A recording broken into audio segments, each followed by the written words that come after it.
Hello students, कैसे हो आप लोग।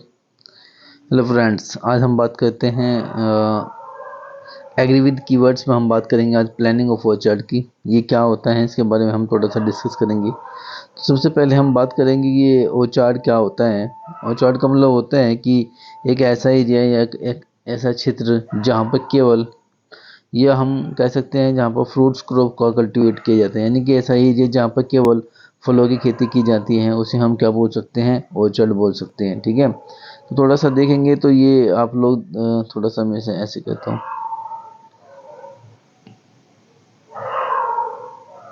देखो, ऑर्चर्ड का मतलब होता है कि एक रेफर्स या कि refer to an area where the intensive cultivation of fruit crops done, यानी कि कैसे या एक ऐसा एक एरिया जहाँ पर केवल क्या किया जाता है, कल्टीवेशन ऑफ फ्रूट क्रॉप्स को ग्रो किया जाता है, उसे हम क्या बोलते हैं, ऑर्चर्ड बोलते हैं। जैसे कि एरिया हो सकता है मैंगो, सिट्रस, पेपया, बनाना एक्सेट्रा, ये सब क्या होते हैं, ऑर्चर्ड में आते हैं। ठीक है, ये सारी चीज़ें हम कैसे कह सकते हैं कि ऑर्चर्ड का मतलब है कि जहाँ पर केवल कल्टीवेशन ऑफ फ्रूट क्रॉप्स को ग्रो किया जाता है, उसे हम क्या कहते हैं, ऑर्चर्ड कहते हैं। ऑर्चर्डिंग का मतलब होता है ग्रोविंग करना, यानी कि फलों को उगाना ऑर्चर्डिंग कहलाता है। गार्डन्स की बात करें तो द गार्डन्स का मतलब होता है कि एक फार्म होता है, एक फ्रूट फार्म हो सकता है, एक सोफिस्टिकेटेड एग्रो टेक्निकल एम्प्लॉयड या कमर्शियल कल्टीवेशन पर जहाँ हम कर सकते हैं, उसे हम गार्डन्स कह सकते हैं। ये चीज़ें हैं। तो आज हम बात करने वाले हैं ऑर्चर्ड की। ठीक है, देखो ऑर्चर्ड्स में और गार्डन्स में डिफरेंस ये होता है कि यहाँ पर जो ऑर्चर्ड होता है उसमें केवल हम फ्रूट्स क्रॉप्स को ग्रो कर सकते हैं, जबकि जो गार्डन्स होता है, गार्डन्स में एक फार्म होता है, जैसे कि हम आप कह सकते हैं फ्लोरिकल्चर का गार्डन हो सकता है। ठीक है, आप वेजिटेबल्स को ग्रो गार्डन में ग्रो कर सकते हो। ठीक है, लेकिन एक स्पेसिफिक अगर हम बात करें फ्रूट्स क्रॉप कल्टीवेशन को, तो वो ऑर्चर्ड में होता है। तो इम्पोर्टेंट्स यहाँ से क्वेश्चन पूछे जाते हैं स्टूडेंट्स की, टाइप्स क्या है इसके, सिस्टम्स ऑफ ऑर्चर्ड कौन कौन से होते हैं। पहला है स्क्वेयर सिस्टम्स।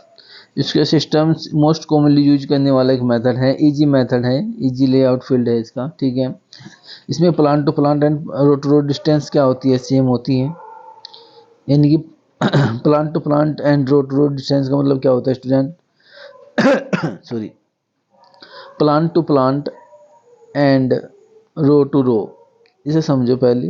ये क्या होता है, प्लांट टू प्लांट का मतलब होता है एक पौधा, अगर हमने एक पौधा लगाया है और जो दूसरा पौधा है, एक पौधा और जो दूसरा पौधा है, उसकी डिस्टेंस को हम क्या बोलते हैं, प्लांटिंग डिस्टेंस बोलते हैं। यानी कि अगर एक पौधा हम यहाँ लगाते हो, दूसरा पौधा यहाँ लगाते हैं, वो दोनों के बीच में जो डिस्टेंस है उसे बोलते हैं planting distance. Row to row distance का मतलब ये होता है कि यहाँ पर अगर एक पौधा यहाँ लगा है, दूसरा पौधा यहाँ लगा है, फिर एक रो बनी है, इस तरह की एक इसको हम बोलते हैं, यानी कि इन दोनों के बीच में जो डिस्टेंस है उसे बोलते हैं रो टू रो डिस्टेंस। पंक्ति के मतलब पंक्ति से पंक्ति की दूरी। ठीक है, तो जिसके सिस्टम्स में क्या होते हैं स्टूडेंट्स, यानी कि जो आपका plant to plant and row to row distance होता है वो क्या होता है, सेम होता है। The plant are the right angle to each other, और दो उनका राइट एंगल होता है एक दूसरे का। ठीक है, उसको कट किया जाता है वहाँ से। Every unit of the four plants forming a square, the system is facilitated to the interculture into the into in two direction after the orchard plant। मतलब इसमें क्या होते हैं, दोनों तरफ से इंटरकल्चर आप कर सकते हैं, इंटरकल्चर ऑपरेशन जो भी चीज़ें होते हैं आप दोनों तरफ से कर सकते हैं। सबसे पहले हम बात करते हैं कि दिखने में कैसा होता है इसके सिस्टम्स। अब देखेंगे तो ये है स्टूडेंट्स, ये इसके सिस्टम से होता है। ठीक है, यहाँ से जो पौधा लगा है और यहाँ से पौधा लगा है, इन दोनों के बीच में जो डिस्टेंस होता है वो सेम होता है। देखो यहाँ भी 3 है, 3 मीटर लगी है, और रो टू रो जो डिस्टेंस है ये भी 3 मीटर है। इसलिए कहा गया है कि जो स्क्वायर सिस्टम्स हैं उसमें जो पौधे से पौधे की दूरी और पंक्ति से पंक्ति की दूरी की क्या होती है, सेम होती है। ठीक है, ये आपका स्क्वायर सिस्टम है ये वाला।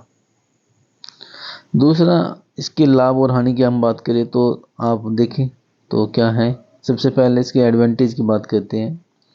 तो एडवांटेज है मोस्ट इजीली मेथड है, बहुत ही सिंपल है, आप ऐसे कर सकते हैं, कोई भी स्टूडेंट इसको लगा सकते हैं ऐसे इजी मेथड से, कोई दिक्कत नहीं है स्क्वायर बना के। दूसरा, in this row to row and plant to plant distance keep similar, मैंने बताया, इसने पहले ही कहा कि जो रो टू रो और प्लांट टू प्लांट डिस्टेंस होता है इसमें क्या होता है, समान होता है। तीसरी बात है plants are exactly at a right angle to each other. Plants are जो होते हैं राइट एंगल से एक दूसरे के क्या होते हैं, समान होते हैं। Interculture operation can be done in the both direction. यहाँ पर इंटरकल्चर ऑपरेशन जो होता है दोनों ही दिशा में इसको किया जा सकता है। देखो ये इंटरकल्चर ऑपरेशन क्या होता है। इंटरकल्चर ऑपरेशन का मतलब होता है आपने ये पौधा यहाँ लगा, यहाँ भी पौधा लगाया, यहाँ भी ये पौधा, तो यहाँ पर आप कुछ भी एग्रीकल्चर ऑपरेशन कर सकते हैं। जैसे आप घास उगा सकते हो, आप वेजिटेबल्स ग्रो कर सकते हो, कुछ भी आप जो यहाँ करना इजी होता है। देखो दोनों तरह आप इधर से कर सकते हो, इधर से कर सकते हो, उधर से कर सकते हो, इधर से, दोनों साइडों से आप क्या कर सकते हो, इंटरकल्चर ऑपरेशन कर सकते हो स्टूडेंट। तो ये कहने की बात कर दी, बहुत ही सिंपल वे में मैंने आपको बताया। आगे देखें एडवांटेज क्या है इसके, और थोड़ा सा और, तो ये आपके आगे आते हैं। हाँ, एडुकेट स्पेस इंटर कल्टिवेशन वही है सेम, कि इसमें इंटर कल्टिवेशन जब हम करते हैं यानी कि अंतर से जब हम करते हैं तो उसमें क्या होता है, एडुकेट स्पेस मिलता है, पर्याप्त स्पेस मिलता है, ठीक है। उसमें आप वेजिटेबल्स को ग्रो कर सकते हो। रेक्टेंगुलर सिस्टम क्या होता है, इसी ये भी सिस्टम क्या होता है, इसमें भी प्लॉट को क्या किया जाता है, डिवाइड किया जाता है रेक्टेंगुलर, ठीक है। ये भी स्क्वायर सिस्टम्स की तरह का ही होता है। इसमें प्लांट 4 कॉर्नर्स पर लगाए जाते हैं, 4 कॉर्नर्स पर पौधे लगाए जाते हैं, ठीक है। और इसमें क्या होता है, the only difference the systems more plants can be to the, अच्छा ठीक है। क्या रहा है कि जो इसमें प्लांट्स को हम ज़्यादा लगा सकते हैं, ठीक है, और रिकमेंड भी ज़्यादा कर सकते हैं। जैसे कि रो टू रो स्पेस, यहाँ पर अगर हम देखेंगे तो यहाँ पर ये आपका रेक्टेंगुलर है, ये रेक्टेंगुलर है, ये आपकी दूरी होती है प्लांट टू प्लांट डिस्टेंस कितना रखा गया है, 2 मीटर रखा गया है। रो टू रो डिस्टेंस कितना रखा गया है, 3 मीटर रखा गया है। तो ये आपका रेक्टेंगुलर है। देखो सिंपल सी बात है, जब ये एरिया बढ़ेगा तो स्पेस पौधों की संख्या भी बढ़ेगी, ठीक है, रेक्टेंगुलर सिस्टम्स में, ठीक है। ऐसे स्टूडेंट्स के लाभ हैं, जैसे कि आपका layout in the rectangular space में आप कर सकते हो, मोर स्पेस मिलता है, बिल्कुल इंटरकल्चर ऑपरेशन में भी कर सकते हैं। Plant get proper space and sunlight, यहाँ पर भी मतलब प्लांट्स को ज़्यादा प्रॉपर स्पेस मिल जाता है, सनलाइट वगैरह मिल जाता है। हेक्सागोनल सिस्टम्स क्या होता है, इसमें ट्री प्लांट्स किए जाते हैं कॉर्नर पे, ठीक है, और 6 ट्री लगाए जा सकते हैं। 6 का मतलब हेक्सा का मतलब होता है 6, क्या होता है हेक्सा का मतलब, हेक्सा का मतलब होता है 6, यानी कि यहाँ पर पौधों की संख्या 6 होती है। और ये एक इम्पोर्टेंट क्वेश्चन है कि इसमें स्क्वायर सिस्टम से 15% ज़्यादा पौधे लगाए जाते हैं, ठीक है। जो स्क्वायर सिस्टम्स मैंने अभी बताया, इस स्क्वायर सिस्टम से ज़्यादा पौधे लगाए जाते हैं, किसमें, कितना परसेंट, 15%, किस मेथड्स में, हेक्सागोनल्स मेथड में। यहाँ से क्वेश्चन पूछे जाते हैं, वह कौन सा मेथड्स है हॉर्टिकल्चर में जो स्क्वायर सिस्टम से, यानी कि स्क्वायर सिस्टम्स में से 15% ज़्यादा पौधे लगेंगे तो वो हेक्सागोनल सिस्टम होता है, ठीक है। लिखा भी है, यहाँ से क्वेश्चन पूछा जाता है कंपटीशन में। इसके एडवांटेज हैं, ये आप देख सकते हैं, एकोमोडेट द 15% वो प्लांट द स्क्वायर सिस्टम, वही से मैंने पहले बताया कि स्क्वायर सिस्टम से 15% पौधे हेक्सागोनल सिस्टम में लगाए जा सकते हैं। Plant are plant in the corner, मतलब कॉर्नर पर लगाए जा सकते हैं, ठीक है, और एक एंगल पे। 6 tree are plant in the maximum the hexagonal, 6 पौधे लगाए जा सकते हैं। The 7 tree is plant in the centre and call the septuple, मतलब कह रहा है कि जो 7वां पौधा है वो भी लगाया जा सकता है सेंटर पे। लेआउट डिफिकल्ट है इसका बनाना, ये इसका डिसएडवांटेज है। क्यूनिक सिस्टम्स क्या होता है, क्यूनिक सिस्टम्स एक मोस्ट इम्पोर्टेंट सिस्टम्स होता है ये भी। इसको फिलर सिस्टम के नाम से भी जानते हैं, किसके नाम से, फिलर सिस्टम के नाम से भी जानते हैं। अब देखो क्यूनिक सिस्टम को फिलर सिस्टम्स ये क्या होता है स्टूडेंट्स, इस सिस्टम में एक स्क्वायर सिस्टम के तरह का ही होता है, ये स्क्वायर सिस्टम के तरह का ही होता है, बट इसमें एक one additional tree are plant in the centre. इसमें एक जो प्लांट होता है, one additional tree is a plant in the centre, यानी कि सेंटर में हम एक क्या लगा देते हैं, एक एडिशनल प्लांट्स लगा देते हैं। ये रहा यहाँ पर, अगर हमने यहाँ पर एक पौधा ये लगा दिया तो ये एडिशनल प्लांट्स हो गया, ठीक है। यही आपका क्या होता है, क्यूनिक सिस्टम्स होता है, इसी को हम फिलर सिस्टम भी कहते हो। यहाँ पर आप देख सकते हो, ये रहा, ये आपका क्यूनिक सिस्टम है, ये रहा, ठीक है। ये क्यूनिक सिस्टम है। देखो यहाँ पर ये सेंटर में पौधा लगा हुआ है, आप देख सकते हो ये। तो ये एक एडिशनल प्लांट्स हैं, ठीक है। और ये शॉर्ट ड्यूरेशन का आप बात सकते हैं, जैसे कि मान लो द नंबर ऑफ प्लांट्स पर एकड़ this system is almost double हो जाता है, इसके सिस्टम से डबल हो जाते हैं बिल्कुल, ठीक है। इसमें आपका पपैया है, फालसा है, गवावा है, पीच है, प्लम है, ठीक है। तो ये आपके क्या होते हैं, फिलर प्लांट्स होते हैं। इसमें fillers in the percentage provide the additional income, वही है इनकम। भाई देखो एक बात बताओ, मान लो आप कोई लगा रहे हो पौधे, ठीक है, और आपने क्यूनिक सिस्टम लगाया है, यहाँ पर भी आपने पौधा लगाया है, यहाँ भी पौधा लगाया है, यहाँ भी आपने कोई पेड़ लगा दिया और यहाँ बीच में, तो यहाँ पर जो पेड़ लगेगा ये ये क्या एडिशनल प्लांट्स होगा एक तो, ठीक है, चलो ठीक है जी। दूसरा ये आपको कॉमर्शियली पैसा भी देगा, ठीक है जी।